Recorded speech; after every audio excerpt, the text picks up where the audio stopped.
I am so happy this week. I just had the greatest week you can imagine. On Friday, I saw my spiritual director, and he said to me, "Bob, you're working too much." What a guy. Now, if you think that my spiritual director needs to know your boss, see me after Mass, okay? Just briefly about our gospel today. Jesus doesn't condemn this woman who's caught in a very seriously immoral action. He's asked by the Pharisees, what punishment should we bring to this woman? And Jesus refuses to punish her. Why? Is there something that Jesus sees here that we don't? Is Jesus just being inconsistent? Why does he not punish her? Maybe it's because Jesus, as the God-man, knows this woman a little bit better. Maybe she's been badly mistreated for virtually most, if not all, of her life. Maybe she suffered terrible traumas and losses and shock, things we can't imagine. Maybe Jesus sees and understands this and recognizes that she doesn't need any more punishment. She doesn't need anyone else condemning her.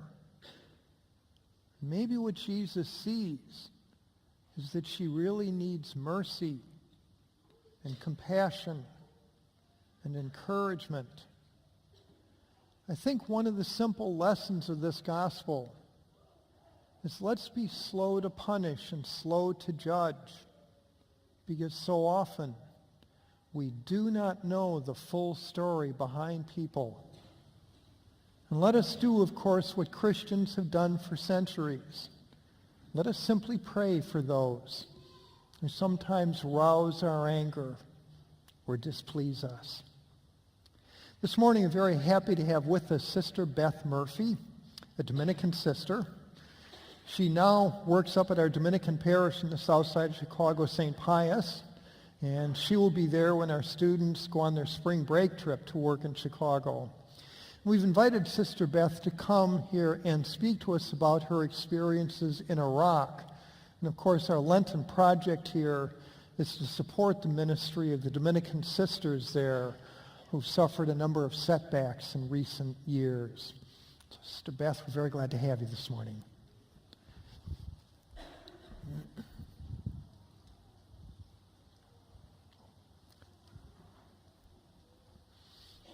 Thank you, Father Bob, and thank you to the Newman singers they're on number 3 now. They've heard me 3 times today, and they've got 2 more to go, so thanks for your patience as well. See, I am doing something new. Do you not perceive it? I put waters in the desert and rivers in the wasteland. That's the question, isn't it? Do we not perceive it? Sometimes perceiving the new thing that God is doing in our lives is not that easy. True?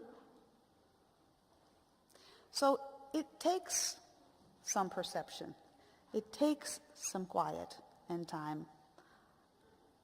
Sometimes it takes a lot of courage to see what that new thing is that God is doing in our lives.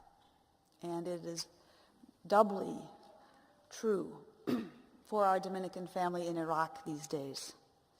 It is very difficult to trust that God is doing something new, filling the desert with water and the wasteland with rivers. But that's where you come in.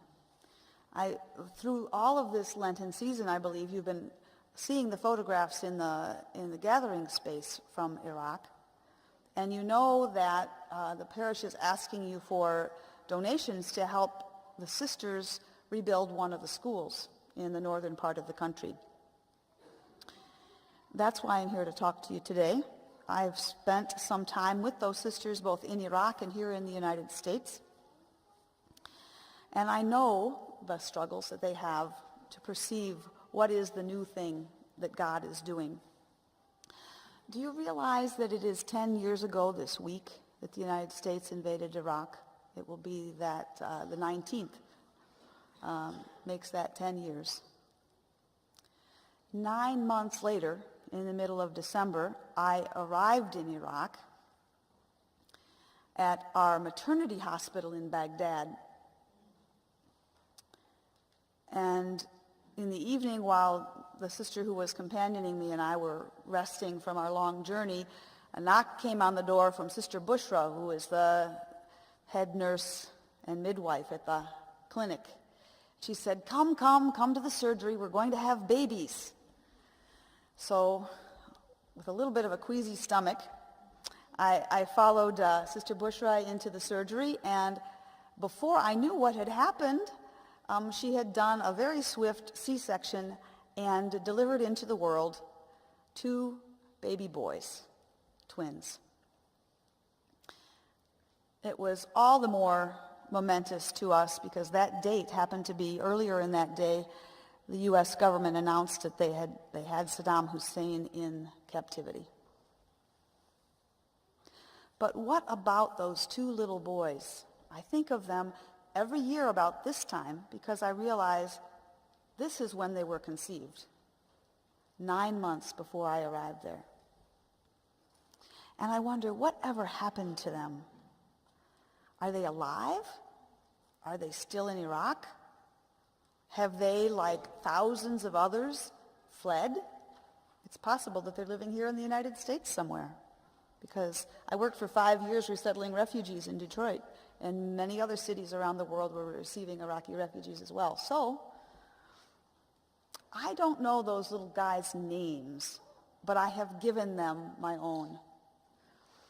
In my mind, they are Amal and Saja, hope and courage. And they are that because their parents and our sisters saw fit to continue to bring to life people who may be the promise of the future, of a peaceful future for Iraq. And that is what my sisters do all over Iraq, not just at the maternity clinic.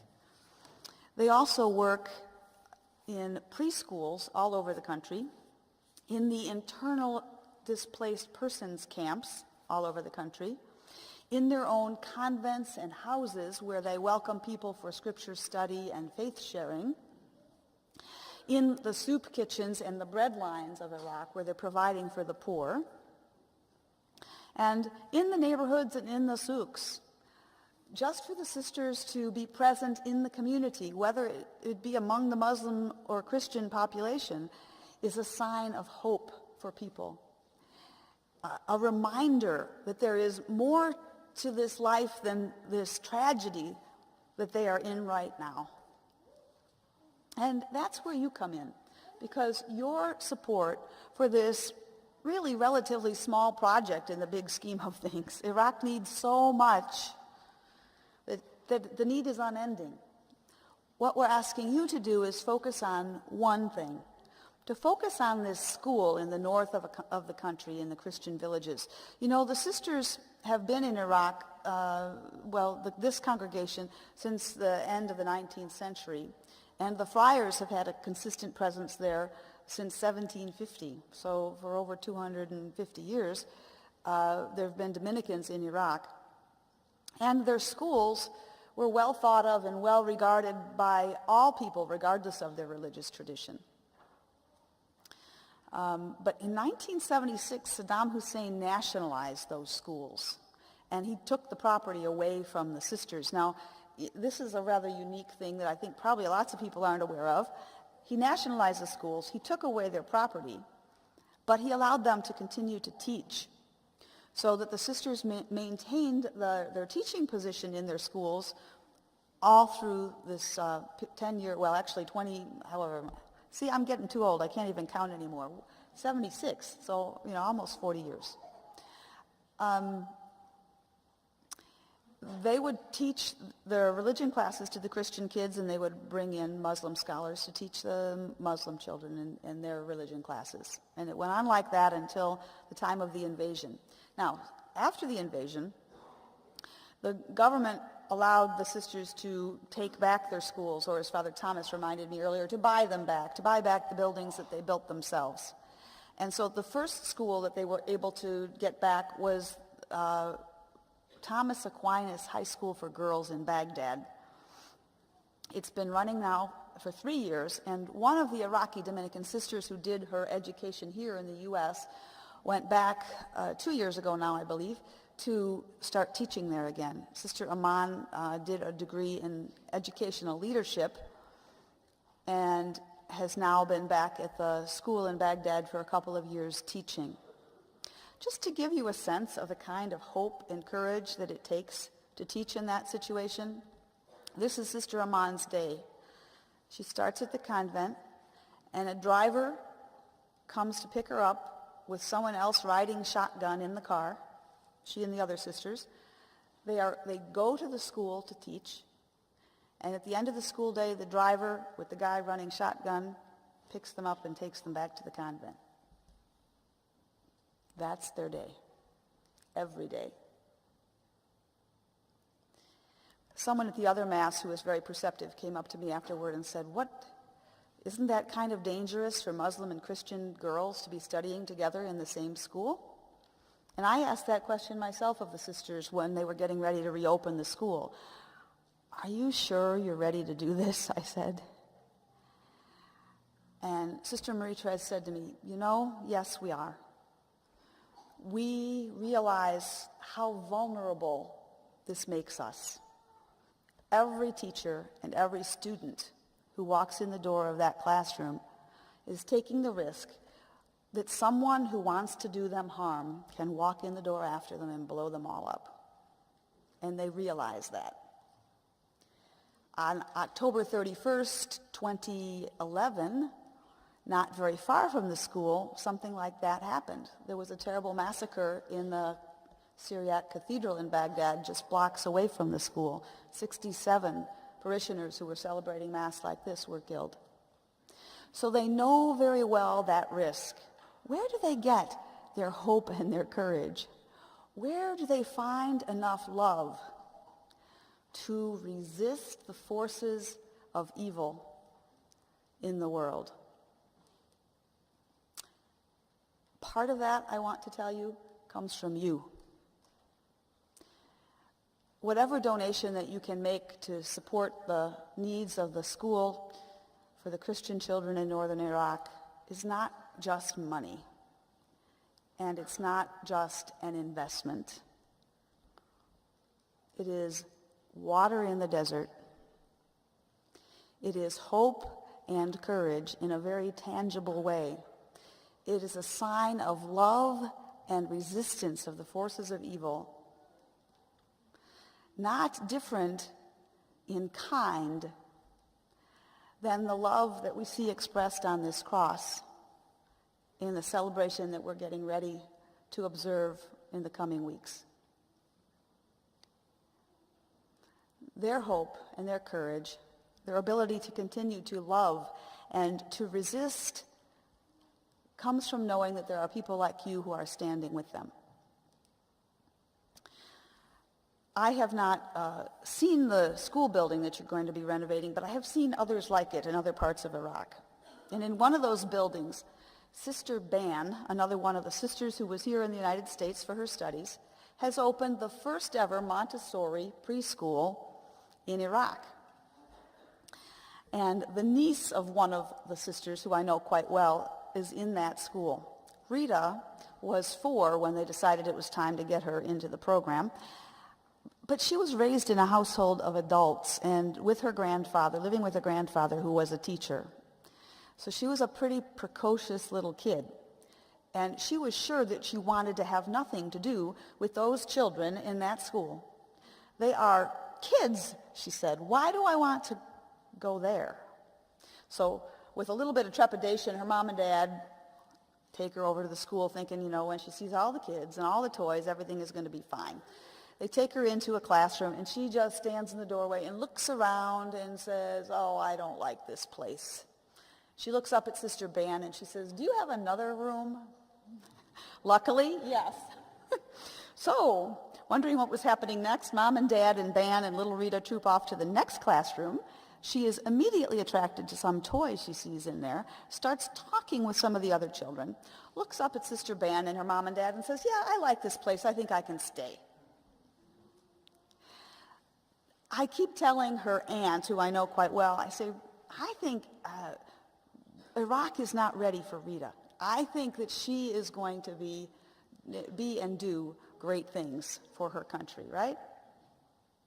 So that was about a year ago. I checked in recently with Aunt. I said, "How is Rita doing at Sister Ban's preschool?"